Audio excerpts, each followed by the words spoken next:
दोस्तों, ये बहुत प्रसिद्ध बातें हैं जो हर लोग कहते हैं। हम अपने मन को कैसे शांत रखें? हमारे मन में कुछ गलत विचार आता है जो हमें सताती रहती है। मित्रों, आपको एक कहानी के माध्यम से बताया जाएगा। साथ ही ये वीडियो आपको बहुत जानकारी और सीख देकर जाएगा।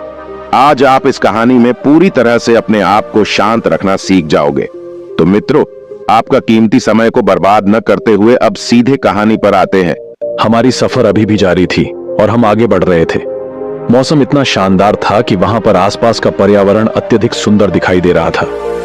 मगर फिर भी मेरा मन न जाने कौन सी चुनौतियों में उस समय उलझा हुआ था कि मैं खुद ही अपने विचारों में गुस्सा हुआ और खुद ही में बरबराते हुए चल रहा था। मुझे समझ में नहीं आ रहा था कि मैं वहां के प्राकृतिक वातावरण को देखने के बजाय अपने आप में कैसे खो गया। मेरे चेहरे की सभी भावनाओं को मंटोषी ने देखते ही तुरंत समझ लिया और मुझसे कहने लगे, आखिर तुम इतना गुम हुए से क्यों हो कि तुम सुबह के वो खूबसूरत दृश्यों को देखकर आनंद तक नहीं ले पा रहे, जिन्हें देखने के लिए न जाने कितने लोग कितना ही पैसा खर्च करके यहाँ तक आते हैं और इन दृश्यों को देखते हैं। तुम यहाँ होने के बावजूद भी यहाँ नहीं हो। तुम्हारा शरीर कहीं और है और तुम्हारा मन किसी और काम में व्यस्त है। ऐसे तो तुम अपनी जिंदगी के इन अनमोल पल को यूं ही गवा दोगे। मुझे क्षमा कीजिए, मैं सिर्फ अपने कुछ कामों में उलझ गया था। मेरे दिमाग में लगातार कामों को लेकर चिंता बनी हुई थी और फिर मेरे मन में तरह तरह की विचार आने लगे। मैं शायद उनमें ही खो गया था। आप सही कहते हैं, मेरे सामने कितने ही सुंदर दृश्य हैं और मैंने अपनी इन विचारों में ही अपने आप को खो दिया। मैं तुम्हें शुरुआत से ही ध्यान से देख रहा हूं। तुम्हारा मन बिल्कुल भी चुपचाप नहीं रहता। तुम एक काम को करते हुए ही दूसरे काम के बारे में विचार करने लगते हो और परेशान रहते हो। आप सही कह रहे हैं, मेरे साथ ऐसी समस्या हमेशा ही रही है। मेरा मन हमेशा विचरण करता रहता है। ऐसा नहीं है कि मन अशांत है, मगर यह किसी एक जगह लगता ही नहीं है। कभी कभी मैं ध्यान लगाने की कोशिश करता हूं तो मेरा मन न जाने कितनी जगह चक्कर लगाकर आता है। क्या करूं, कुछ समझ में नहीं आता गुरुजी। ये सब लोगों के साथ होता है। मनुष्य का मन कभी भी शांत नहीं रहता। इसीलिए मैं तुम्हें बुद्ध के सुझाए गए ऐसे उपाय बता रहा हूं जो तुम्हारे मन को शांत रखेंगे। लेकिन तुम्हें इन 4 आदतों को अपने जीवन में अपनाना होगा। तुम्हें कुछ महत्वपूर्ण बातों का ध्यान रखना होगा, जिसमें सबसे पहली बात यह है कि अगर तुम्हारा मन अशांत होता है तो तुम्हें उसकी वजह खोजनी होगी। मन बेचैन होने के भी कई कारण होते हैं। कभी कभी हम दूसरों के बारे में केवल नकारात्मकता ढूंढने में ही इतने खो जाते हैं कि हमारा मन दिन रात उनके बारे में सोचता रहता है। उनके भीतर कमियां खोजना हमारे लिए सबसे पहला काम बन जाता है और हम सिर्फ और सिर्फ अपनी ऊर्जा का गलत इस्तेमाल करते हुए अपने आप को ही थकाते रहते हैं। हमारा मन इसी में उलझा रहता है कि किसी ने हमें आखिर ऐसा क्यों कह दिया। आज हमें देखकर लोगों के मन में आ रहा होगा कि कहीं कोई मुझे नीचा तो नहीं दिखा रहा। अगर उसने मुझे 2 पल के लिए देखा है तो उसके मन में मेरे लिए क्या विचार आ रहे होंगे। इस प्रकार की भावनाओं को मन से हटाना महत्वपूर्ण है और सकारात्मकता की दिशा में आगे बढ़ना होगा, क्योंकि ऐसे खराब सोच हमारे मन को बांध लेते हैं और हमारा मन कहीं भी नहीं लग पाता है। इसके अलावा तुम्हें एक बात का और ध्यान देना होगा कि लोग क्या कहेंगे, इसके बारे में विचार करना बंद करना होगा। तुम अक्सर अपने काम को करके उलझे रहते हो, रिश्तेदारों के सामने खड़े रहते हो और इसके बाद तुम सोचते हो कि कहीं लोग आपके बारे में कुछ गलत ना सोचें। अगर तुम अपने मन की बात उनके सामने रखोगे या फिर कोई अधूरा काम करके अपने साहब के पास जाओगे तो कहीं वो तुम्हारे बारे में कुछ गलत ना समझने लगे। कहीं ऐसा ना हो कि कोई तुम्हारे किसी बात को गलत मतलब निकाल ले और तुम्हें गलत समझने लगे। अगर तुम इस तरह सोचोगे तो हमेशा तुम खुद को परेशान करते रहोगे।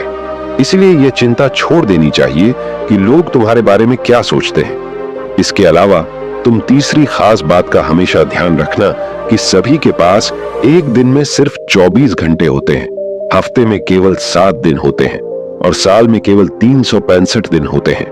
किसी को यह मालूम नहीं होता कि उसकी जिंदगी कितनी लंबी चलने वाली है या फिर कितनी कम रहने वाली है।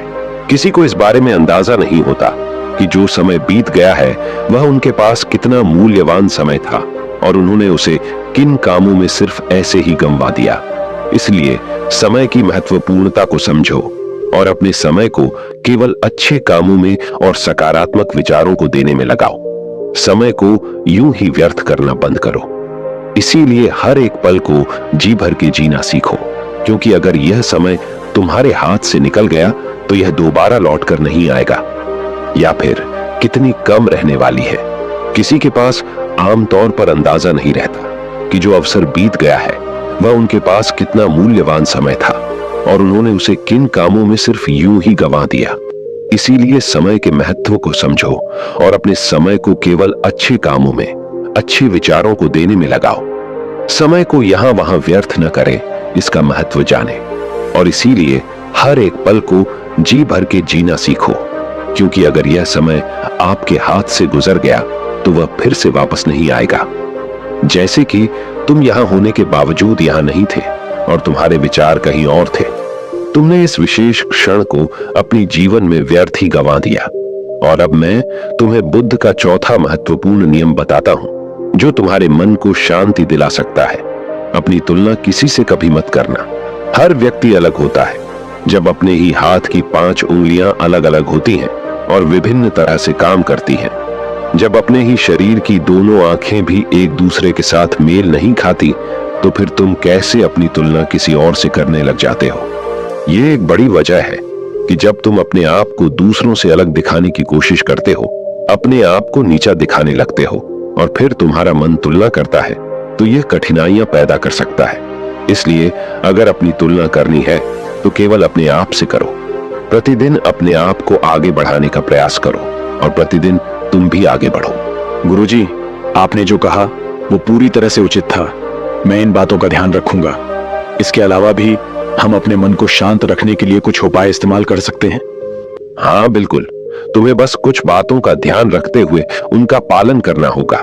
जैसे कि अपने विचारों से दूर ना भागो, चाहे वो अच्छे हों या बुरे, क्योंकि सभी के मन में विचार आते हैं।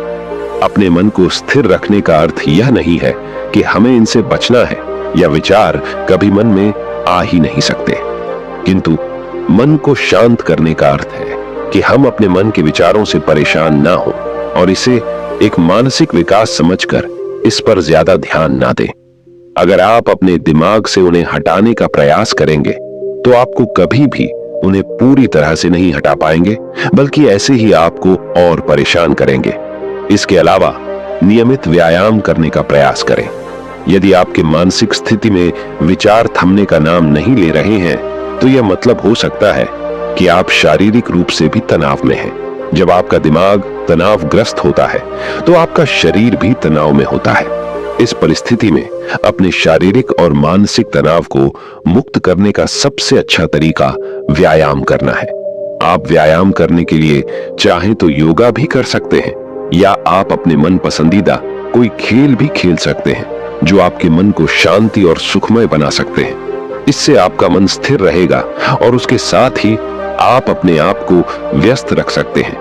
वह बात तो सुने होंगे, खाली दिमाग शैतान का घर होता है, और ये बात पूरी तरह से सच है। आपने खुद भी यह भावना किया होगा कि जब आपके पास कोई काम नहीं होता तो मन में उल्टे सीधे विचार आने लगते हैं जो आपको परेशान कर सकते हैं। इसलिए खुद के लिए एक स्थिर दिनचर्या बनाएं और उसे नियमित रूप से प्रतिदिन पालन करें। साथ ही अपने मन के विचारों को लिखने का अभ्यास शुरू करें। मन के विचारों को शब्दों में व्यक्त करने से आप उन्हें समझने में मदद कर सकते हैं। लिखने से विचारों को एक दिशा मिलती है और इससे आप हल्का भी महसूस कर सकते हैं। मन को शांति देने के लिए यह काम कर सकते हैं। यह आपके विचारों को संरेखित करने में भी मदद कर सकता है। इसलिए आज से ही एक दैनिक डायरी बना लें और उसमें अपने मन में जो कुछ भी आए उस विचारों को लिखते जाएं। इसके अलावा शांति वाले वातावरण में बैठकर गहरी सांस लेकर ध्यान करने का प्रयास करें। ऐसे ही अपनी हर सांस पर आंखें बंद करके ध्यान केंद्रित करने की प्रयास करें। यह एक सरल प्रक्रिया है, लेकिन ध्यान लगाने से सही परिणाम सिर्फ एक ही बार में नहीं मिलेंगे। इसलिए कृपया पहले ही प्रयास करके सफलता हासिल होगी। यह विचार छोड़ दीजिए, बस कुछ दिन ऐसा करके देखिए। आपका मन इधर उधर भागने की बजाय आपके वश में रहेगा और आप इस दुनिया का सही तरह से आनंद ले पाएंगे। इस प्रक्रिया को अपनाने से आपका मन शांति में रहेगा और विचारों से खेलने की बजाय आप जीवन का आनंद उठा सकेंगे। बुद्धिस्ट मॉन्क तोशन की बातें सुनकर मुझे भी ऐसा लग रहा था कि अब से मुझे अपने सारे कामों की एक सूची बनाने की आवश्यकता है और मेरे लिए यही अच्छा होगा कि मैं मॉन्क तोशन की बातों को अपने जीवन में लागू करने का प्रयास करूं।